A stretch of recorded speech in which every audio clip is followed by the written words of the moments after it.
আজকে যেভাবে হিটলারি কায়েম করার যে চক্রান্ত, বকলমে 356 ধারা, কেন 356 ধারা জারি করছে না? করুন।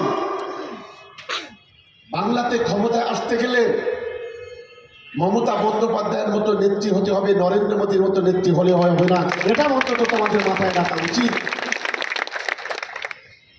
আমি তাই আমার সমস্ত সোশ্যাল মিডিয়ার ছেলেদের কাছে আমার আবেদন, আমার সমস্ত নেতৃত্বরা মঞ্চে বসে আছে, আমার সকলের কাছে আবেদন যে আগামী 3 তারিখ আমাদের এক ঐতিহাসিক সভা ভাঙড়ের বিজয়গঞ্জের মেলার মাঠে অনুষ্ঠিত হবে। এই বিজয়গঞ্জের মেলার মাঠে কাপুরুষের দলেরা, আইএসএফ এর সমাজ বিরাধা আমাদের দুজন কর্মীকে খুন করেছে, শহীদ হয়েছে তারা। এই বিজয়গঞ্জের মেলার মাঠে আমাদের রাজু নস্কর, তাকে তার সঙ্গে পশুর আচরণ করা হয়েছে, পশুর মতো মারতে মারতে তাকে খুন করা হয়েছে। সে জীবনের ভিক্ষা চেয়েছিল, জীবনটাকে ভিক্ষা চেয়েছিল। ওই কাপুরুষের দলেরা সেটা মানেনি, নরাদম পশুর দলেরা, তারপরেও তাকে খুন করেছে। তাই আমরা ঠিক করেছি ক্যানিং থেকে কোনো লোক আসবে না, কিন্তু ভাঙড় 1 নম্বর এবং ভাঙড় 2 নম্বর ব্লক ইতিহাস তৈরি করবে আগামী 3 তারিখে। সেই দায়িত্ব আমাদের সোশ্যাল মিডিয়ারও নিতে হবে। আর আমাদের প্রত্যেকটা ছেলেরা আজকে যারা এখানে বসে আছেন, আমি তাদেরকে বলবো যে সোশ্যাল মিডিয়াদের জন্য একটা সাইট আমরা রাখবো। একেবারে এই ড্রেস পরে কেউ দেখছি জামার উপর গেঞ্জি পড়েছে, জামার উপর গেঞ্জি পড়ার দরকার নেই। একেবারে এই ইউনিফর্ম পরে একটা সাইডে শুধু সোশ্যাল মিডিয়ার ছেলে থাকবে, নেতারা মন্ত্রীরা যারা আসবে তারা দেখবে যে ভাঙড় একটা সংগঠিত জায়গায় আজকে আমাদের সোশ্যাল মিডিয়ারা পৌঁছে দিয়েছে। আজকে একেবারে যদি আমরা দেখি পৃথিবীটা আমাদের হাতের মুঠোয়। আমি দেখছিলাম যখন আমাকে সংবর্ধনা জানানো হচ্ছিল, তখন সবাই লাইভ যেভাবে জ্বালাচ্ছিলেন তাতে প্রত্যেকের হাতে মোবাইল। আমরা খুবই আনন্দিত। আমি মনে করি দল লড়াই করছে, কর্মীরা লড়াই করছে, কিন্তু সেই লড়াইয়ে বাড়তি একটা সংযোজন আজকের আমাদের সোশ্যাল মিডিয়ার ছেলেরা, যাদের প্রচার আগামী দিনে তৃণমূল কংগ্রেসকে অনেক শক্তিশালী করবে এই ভাঙড় এবং ক্যানিংয়ের মাটিতে। আপনারা নিশ্চিতভাবে জানেন সন্দেশখালী ঘটনা আমরা সকলে জানি। রাজধর্ম কিভাবে পালন করতে হয় মমতা বন্দ্যোপাধ্যায় জানে, রাজধর্ম কিভাবে পালন করতে হয় বাংলার পুলিশ জানে। আজকে সেটা তার প্রমাণ হয়েছে। যারা শিয়ালের মতো চিৎকার করছিল কেন সাজানকে ধরা হচ্ছে না, তাদের বলি আমাদের সর্বোচ্চ আদালত, মহামান্য আদালত এইটার উপরে স্থগিত আদেশ দিয়েছিল, যার কারণে হয়নি। এরও একটা পিছনে অনেক পরিকল্পনা। এই সুযোগটাকে বিরোধীতে ঢুকিয়ে দাও, অপপ্রচার করিয়ে দাও, কুৎসা রটিয়ে দাও, জ্বালিয়ে দাও, ঘর জ্বালিয়ে দাও, পুড়িয়ে দাও।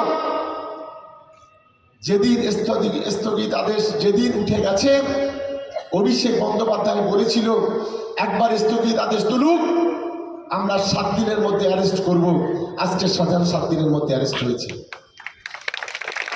এর নাম হচ্ছে মমতা বন্দ্যোপাধ্যায়, এর নাম হচ্ছে বাংলার স্বরাষ্ট্র দপ্তর। আর আপনি সারা ভারতবর্ষে দেখুন বিজেপির সমাজ বিরোধীরা পুলিশের গাড়িতে গাড়িতে কোথাও ঘুরে বেড়াচ্ছে। বিজেপির সমাজ বিরোধীরা উত্তরপ্রদেশ থেকে শুরু করে রাজস্থান, মধ্যপ্রদেশ, বহালতরিয়াতে তারা রেপিস্ট আসামি, খুনের আসামি, ডাকাতির আসামি, ঘর জ্বালানোর আসামি, তারা ঘুরে বেড়াচ্ছে। তাদের অ্যারেস্ট করার ক্ষমতা বিজেপির সরকারের নেই। কিন্তু এটাই হচ্ছে বাংলার সরকার, এটাই হচ্ছে বাংলার মুখ্যমন্ত্রী, এটাই হচ্ছে বাংলার স্বরাষ্ট্রমন্ত্রী। সুদীপ্ত সেনকে যখন ধরা হয়, যখন সে পালিয়ে যায় বাংলার গরিব মানুষের টাকাকে বাকি দিয়ে, সুদূর জম্মু কাশ্মীর থেকে তাকে জামার কলার ধরে যে ঢুকিয়েছিল, তার নাম হচ্ছে মমতা বন্দ্যোপাধ্যায়, তার নাম হচ্ছে বাংলার পুলিশ। আমরা বাংলার পুলিশ নিয়ে গর্ব করি। আর কিছু কাপুরুষ আছে যারা তৃণমূলের খেয়েছে, তৃণমূলের করেছে, এখন নিজে বাঁচার জন্য, নিজের বাবাকে বাঁচার জন্য নিজের ভাইকে বাঁচানোর জন্য বিজেপির ওয়াশিং মেশিনে ঢুকে গেছে সোজা।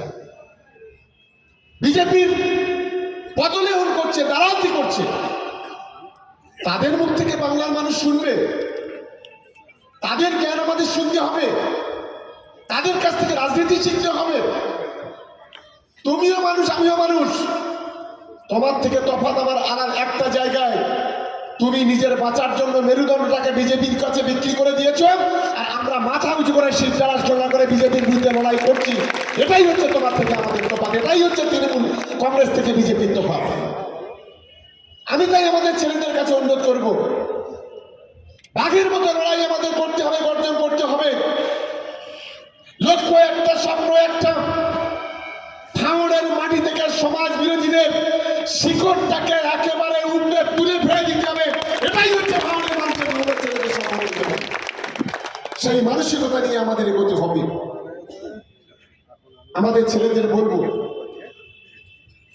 সরকারের ভালো কাজ, পার্টির যে কোনো ভালো কাজ, সেগুলোকে প্রচার পাবলিসিটি করতে হবে, শেয়ার করতে হবে, লাইক করতে হবে, টুইটার করতে হবে, পোস্ট করতে হবে।